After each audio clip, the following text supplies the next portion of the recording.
Holidays-nale, adu namma GT Holidays da. GT Holidays, South India's #1 travel brand. You know you are special when you're with GT Holidays.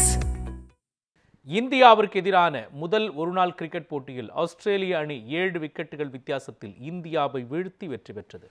ஆஸ்திரேலியாவில் நடைபெற்ற இப்போட்டியில் toss வென்ற ஆஸ்திரேலிய அணி பந்து வீச்சை தேர்வு செய்தது. இதைத் தொடர்ந்து களமிறங்கிய ரோஹித் சர்மா 8 ரன்னிலும் கோலி ரன் எதுவுமின்றியும் அவுட் ஆகினர். 25 ரன்னுக்கு 3 விக்கெட்டுகளை இழந்து இந்திய அணி தடுமாறியது. மழை காரணமாக ஆட்டம் 26 ஓவர்களாக குறைக்கப்பட்டது. இந்நிலையில் அக்ஷர் பட்டேல் 31 ரன்கள், KL ராகுல் 38 ரன்கள் எடுத்து ஆட்டம் இழந்தனர்.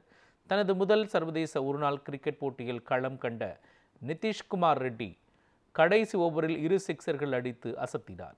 இந்திய அணி 26 ஓவர்கள் முடிவில் 9 விக்கெட் இழப்பிற்கு 136 ரன்கள் சேர்த்தது.